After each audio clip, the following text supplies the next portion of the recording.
Hello cricket friends, 2024 T20 உலகக்கோப்பை super 8 தொடர் தற்போது இறுதி கட்டத்தை எட்டியிருக்கு. ஏற்கனவே குரூப் 2ல இடம்பெற்றிருக்க 2 முக்கிய அணி செமிஃபைனலுக்கு தகுதியாயிருக்காங்க. 3 அணி செமிஃபைனல் வாய்ப்பை இழந்து வெளியேறி இருக்காங்க. அதே போல இந்தியாவும் ஆப்கானும் 2024 T20 உலகக்கோப்பை ஃபைனல்ல மோத வாய்ப்பு இருக்கு. அதே போல இந்தியாவும் இங்கிலாந்தும் 2024 T20 உலகக்கோப்பை செமிஃபைனல்ல மோத போறாங்க. இதெல்லாம் எப்படி நடக்க போகுது, பாயிண்ட் டேபிளுடைய தற்போதைய நிலவரம் என்ன, குரூப் 1ல இருந்து எந்தெந்த அணி செமிஃபைனல் போக வாய்ப்பு இருக்கு, அதற்கு அந்த அணிகள் என்ன விஷயங்கள் செய்யணும், அதே போல இந்தியாவும் ஆப்கானும் எப்படி ஃபைனல்ல மோதுவாங்க, அதற்கு என்ன நடக்கணும் அப்படிங்கறத பத்தி தான் இந்த வீடியோல டீடைலா பார்க்க போறோம். 2024 T20 உலகக்கோப்பை சூப்பர் 8 தொடர்ல குரூப் 2ல இடம்பெற்றிருக்க South Africa, England, West Indies, USA அணிகள் அவங்களுடைய அனைத்து போட்டிகளையுமே விளையாண்டிருக்காங்க. அதன் அடிப்படையில் தற்போது பாயிண்ட் டேபிள்ல US அணி முதல் அணியா உலகக்கோப்பை சூப்பர் 8 வாய்ப்பிலிருந்து செமிஃபைனல் வாய்ப்பிலிருந்து வெளியேறி நாட்டுக்கு கிளம்பி இருக்காங்க. அந்த அணி விளையாண்ட 3 மேட்ச்ல 3 மோசமான தோல்வி பெற்றதுனால USA அணி செமிஃபைனல் வாய்ப்பை இழந்து நாட்டுக்கு திரும்பி இருக்காங்க. பாகிஸ்தானை கெத்தா வீழ்த்தி சூப்பர் 8க்கு வந்த US அணி அவங்களால முடிஞ்ச பங்களிப்பை சூப்பர் 8ல கொடுத்துட்டு வீட்டுக்கு கிளம்பி இருக்காங்க. அடுத்ததா வெஸ்ட் இண்டீஸ் அணி அவங்க சொந்த நாட்டில் நடக்கிற வேர்ல்டு கப்ல செமிஃபைனல் போகாம வெளியேறி இருக்காங்க. இறுதியா நடந்த South Africa versus West Indies மேட்ச்ல வெஸ்ட் இண்டீஸ் அணி கடைசி ஓவர்ல மோசமா தோத்து சவுத் ஆப்பிரிக்கா ஜெயிச்சதுனால வெஸ்ட் இண்டீஸ் அணி விளையாண்ட 3 மேட்ச்ல 1 வெற்றி 2 தோல்வி பெற்று 2 புள்ளிகளோட பாயிண்ட் டேபிள்ல 3வது இடம் பிடிச்சதுனால அரையிறுதி வாய்ப்பை இழந்து வெளியேறி இருக்காங்க அதிகாரப்பூர்வமா. இது வெஸ்ட் இண்டீஸ் அணிக்கு மிகப்பெரிய பின்னடைவா பார்க்கப்படுது. ஏன்னா வெஸ்ட் இண்டீஸ் அணியில ஸ்பான்சர்ஷிப் கூட இல்லாம இந்த வேர்ல்டு கப்பை விளையாண்டு கண்டிப்பா உலகக்கோப்பையை ஜெயிக்கணும், எங்களுக்கு ஸ்பான்சர்ஷிப்பை வாங்குறோம் சபதம் எடுத்து அந்த அணியை சேர்ந்த மூத்த வீரர்கள் விளையாண்டுட்டு இருந்தாங்க. ஆனா அது நிறைவேறாம போனது நினைக்கும் போது ரொம்பவே வருத்தமா இருக்கு. வெஸ்ட் இண்டீஸ் அணி சவுத் ஆப்பிரிக்காக்கு எதிராக இன்னும் ஒரு 30 ரன் அடிச்சிருந்தா இந்த மேட்ச்ல ஜெயிச்சு அரையிறுதிக்கு போயிருக்க கூட வாய்ப்பு இருக்கு.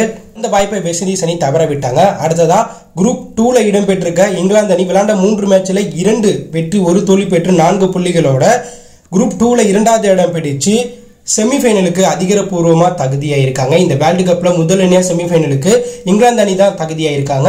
ஸோ இங்கிலாந்து அணி போன உலகக்கோப்பையில கோப்பையை வெற்றி பெற்றாங்க. இந்த வாட்டி செமிஃபைனல் போயிருக்கிறதுனால அந்த அணி இந்த வருடம் ஃபைனல்ல போக கூட வாய்ப்பு இருக்கு. மேலும் இங்கிலாந்து அணி செமிஃபைனல்ல இந்தியா ஆஸ்திரேலியாவை வீழ்த்தினா இந்தியாவும் இங்கிலாந்தும் செமிஃபைனல்ல மோத வாய்ப்புகள் பிரகாசமா இருக்கு. ஸோ தற்போது நிலவரப்படி இந்தியாவும் இங்கிலாந்தும் தான் செமிஃபைனல்ல மோத வாய்ப்பு இருக்கு.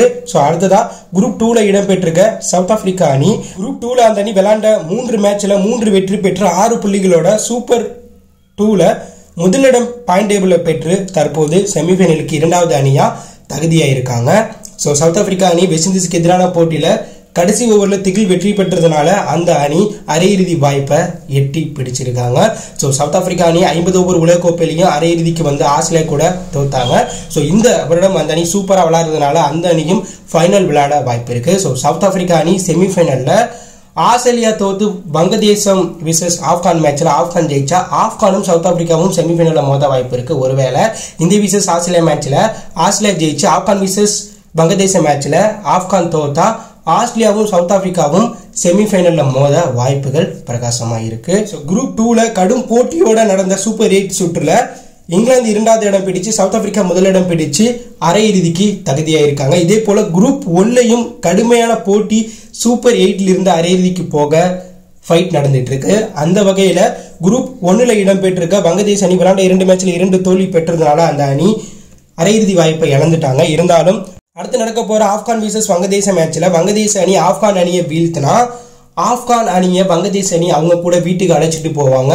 ஆஸ்திரேலியாவும் இந்தியாவும் குரூப் 1ல் இருந்து செமிஃபைனலுக்கு தகுதியாக வாய்ப்பு இருக்கு. இதனால ஆப்கான் அணி வங்கதேசத்தை வீழ்த்தி அவங்க கூட வீட்டுக்கு அழைச்சிட்டு போக வெற்றி பெற போராடுவாங்க. ஆனா ஆப்கான் அணி பாயிண்ட் டேபிள்ல விளையாண்ட 2 மேட்ச்ல ஆஸ்திரேலியாவை வீழ்த்தி இந்தியா கிட்ட தோத்து 2 புள்ளிகளோட கெத்தா 3வது இடம் பிடிச்சிருக்காங்க. ஸோ வங்கதேச அணியை கம்பேர் பண்ணும்போது ஆப்கான் அணி பலமா இருக்கிறதுனால ஆஸ்திரேலியாவை வீழ்த்திருக்கிறதுனால ஈஸியா வங்கதேச அணியை ஆப்கான் அணி வீழ்த்தி குரூப் 1ல் இருந்து 2வது அணியா செமிஃபைனலுக்கு போக வாய்ப்புகள் அதிகமாக இருக்கு. ஸோ கண்டிப்பா ஆப்கான் விசஸ் வங்கதேச மேட்ச்ல ஆப்கான் அணி ஒரு 50 ரன் வித்தியாசத்துல ஜெயிச்சு வெற்றிக்கிட்டா கண்டிப்பா ஆப்கான் அணி குரூப் 1ல் இருந்து செமிஃபைனலுக்கு போக ஆஸ்திரேலியாவுக்கு பதில் செமிஃபைனலுக்கு போக வாய்ப்பு இருக்கு.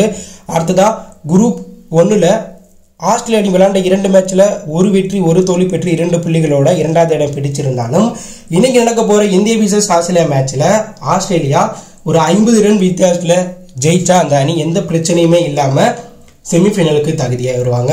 ஒருவேளை இந்த மேட்ச்ல ஆஸ்திரேலியா மோசமா தோத்தா அந்த அணி செமிஃபைனல் வாய்ப்பையே இழந்துருவாங்க. ஒருவேளை இந்தியாவை 45 ரன் வித்தியாசத்துல ஆஸ்திரேலியா வீழ்த்தி ஆப்கான் விசஸ் வங்கதேசம் மேட்ச்ல ஆப்கான் அணி கடைசி ஒரு சில ஓவர்களில் போய் போட்டியை தவறவிட்டு இந்தியா விசஸ் ஆஸ்திரேலியா மேட்ச்ல இந்தியா அபாரமா வெற்றி பெற்றாலும் இந்தியாவும் ஆப்கானும் செமிஃபைனலுக்கு போக வாய்ப்பு இருக்கு. இதனால ஆஸ்திரேலியா அணி இந்தியாவை அதிக ரன் ரேட் வித்தியாசத்துல வெற்றி பெற வேண்டிய இடத்துல இருக்காங்க. குரூப் உள்ள இடம்பெற்றிருக்க இந்திய அணி விளையாண்ட 2 மேட்ச்ல 2 வெற்றி பெற்று 4 புள்ளிகளோட கெட்டா முதலிடத்துல இருந்தாலும் அந்த அணிக்குமே செமிஃபைனல் போக ஒரு சின்ன தடங்கள் இருக்கு. அதாவது ஆஸ்திரேலியா விசஸ் இந்தியா மேட்ச்ல ஆஸ்திரேலியா இந்தியாவை 50 ரன் வித்தியாசத்துல வீழ்த்தி, ஆப்கான் விசஸ் வங்கதேச மேட்ச்ல வங்கதேச அணி ஆப்கானுக்கு எதிராக 81 ரன் வித்தியாசத்துல மோசமா தோத்தா இந்திய அணி சூப்பர் 1 இருந்து செமிஃபைனல் போகாம வெளியேற வாய்ப்பு இருக்கு. ஆஸ்திரேலியாவும் ஆப்கானும் செமிஃபைனல் போக வாய்ப்பு இருக்கு. இதனால சேஃபா இந்திய அணி ஆஸ்திரேலியா அணியை வீழ்த்தி அதே போல ஆப்கான் வங்கதேசத்தை வீழ்த்தினா ஆஸ்திரேலியா அணி அரையிறுதி வராம விரட்டி அடிச்சுட்டு குரூப் 1 இருந்து இந்தியாவும் ஆப்கானும் செமிஃபைனல் போக வாய்ப்பு இருக்கு. இது ஒரு நல்ல விஷயமா குரூப் 1 இருக்கும். ஏன்னா இந்தியா விசஸ் ஆஸ்திரேலியா ஃபைனல் மேட்ச்ல இந்திய அணி தொடர்ந்து தோத்திருக்காங்க. அதற்கெல்லாம் பதிலடி தர வகையில இன்னைக்கு நடக்க போற இந்த மேட்ச்ல இந்தியா ஜெயிச்சு ஆஸ்திரேலியாவை வீட்டுக்கு அனுப்பணும். அப்பதான் இங்கிலாந்து, சவுத் ஆப்பிரிக்கா, ஆப்கான், இந்தியாவுக்கும் அது நல்ல விஷயமா பார்க்கப்படும். ஏன்னா ஆஸ்திரேலியாவை அரையிறுதி ஃபைனலுக்குலாம் விட்டோட அந்த அணி ஈஸியா கோப்பையை வெற்றி பெறக்கூட வாய்ப்பு இருக்கு. அடுத்ததான் இந்திய அணி ஆஸ்திரேலியாவை கெத்தா வீழ்த்தி முதலிடம் பிடிச்சு செமிஃபைனலுக்கு தகுதியானா இந்திய அணி இங்கிலாந்து கூட செமிஃபைனல்ல மோத வாய்ப்பு இருக்கு. ஏற்கனவே போன வேர்ல்டு கப்ல இங்கிலாந்து விசஸ் இந்தியா செமிஃபைனல் மேட்ச்ல இந்தியா தோத்து வெளியேறினாங்க. அதற்கு பதிலடி தர வகையில இந்திய அணி இங்கிலாந்து வீழ்த்தி ஃபைனலுக்கு போக ஒரு நல்ல ரிவெஞ்ச் மேட்ச் அந்த மேட்ச் இருக்கும். அதே போல ஆப்கான் அணி ஜெயிச்சு ஆஸ்திரேலியா தோத்தா சவுத் ஆப்பிரிக்காவும் ஆப்கானும் செமிஃபைனல் 2ல மோத வாய்ப்பு இருக்கு. ஸோ இந்த செமிஃபைனல் 1-2ல ஜெயிக்கிற அணி ஃபைனல்ல மோதுவாங்க. அந்த வகையில ஆஸ்திரேலியா அணி இல்லாம South Africa versus Afghan match நடந்தா சவுத் ஆப்பிரிக்கா அப்படி இல்லைன்னா ஆப்கான் வெற்றி பெற்று ஃபைனலுக்கு தகுதியாவாங்க. அதே போல இந்தியா விசஸ் இங்கிலாந்து மேட்ச்ல இந்தியா ஜெயிச்சா இந்தியா ஃபைனலுக்கு தகுதியாவாங்க, இங்கிலாந்து ஜெயிச்சா இங்கிலாந்து ஃபைனலுக்கு தகுதியாவாங்க. இதனால இந்தியா விசஸ் இங்கிலாந்து செமிஃபைனல் மேட்ச்ல இந்தியா ஜெயிச்சா இந்தியா ஃபைனலுக்கு தகுதியாகி, ஆப்கான் விசஸ் சவுத் ஆப்பிரிக்கா மேட்ச்ல ஆப்கான் ஜெயிச்சா இந்தியாவும் ஆப்கானும் ஃபைனல்ல மோத வாய்ப்பு இருக்கு. அதே போல இந்தியா விசஸ் இங்கிலாந்து மேட்ச்ல இங்கிலாந்து ஜெயிச்சு அங்க சவுத் ஆப்பிரிக்கா ஜெயிச்சா இங்கிலாந்து சவுத் ஆப்பிரிக்காவும் ஃபைனல்ல மோத வாய்ப்பு இருக்கு. அதே போல இந்திய அணி சவுத் ஆப்பிரிக்கா கூடயும் ஃபைனல்ல மோத வாய்ப்பு இருக்கு. மேலும் ஆஸ்திரேலியா அணி செமிஃபைனலுக்கு தகுதியானா ஆஸ்திரேலியாவும் சவுத் ஆப்பிரிக்காவும் செமிஃபைனல்ல மோத வாய்ப்பு இருக்கு. அதுல ஜெயிச்சு இந்தியாவும் ஆஸ்திரேலியாவும் அப்படி இல்லைன்னா இங்கிலாந்தும் ஆஸ்திரேலியாவும் ஃபைனல்ல மோத வாய்ப்பு இருக்கு. ஸோ போட்டி எப்படி வேணாலும் மாற வாய்ப்பு இருக்கு. ஸோ நீங்க சொல்லுங்க, ஆஸ்திரேலியா அணியை இந்தியா வீழ்த்தி கெத்தா செமிஃபைனலுக்கு போய் இங்கிலாந்து வீழ்த்தி ஃபைனலுக்கு தகுதியாவாங்களா? அதே போல ஆப்கான் அணி செமிஃபைனலுக்கு போய் சவுத் ஆப்பிரிக்கா வீழ்த்தி இந்தியாவும் ஆப்கானும் செமிஃபைனல் போட்டிகளில் ஜெயிச்சு ஃபைனல்ல 2 அணியும் மோதனா நல்லா இருக்குமா? இல்ல ஆஸ்திரேலியா அணி ரிவெஞ்ச் எடுத்து மீண்டும் செமிஃபைனலுக்குள்ள இந்தியா கூட ஃபைனல்ல மோத வாய்ப்பு இருக்கா? ஸோ எந்த 2 அணி குரூப் 1 செமிஃபைனலுக்கு போவாங்க? ஸோ அதில் ஜெயிச்சு எந்த 2 அணி ஃபைனலில் மோத நல்லா இருக்கும்? இந்திய அணி இந்த வருடம் கோப்பை வெற்றி பெற வாய்ப்பு இருக்கா அப்படிங்கிற கருத்தை கமெண்ட்ல லீவ் பண்ணுங்க. இது பிடித்திருந்தா லைக் பண்ணுங்க, ஷேர் பண்ணுங்க, கமெண்ட் பண்ணுங்க. தேங்க்யூ ஃபார் வாட்சிங்.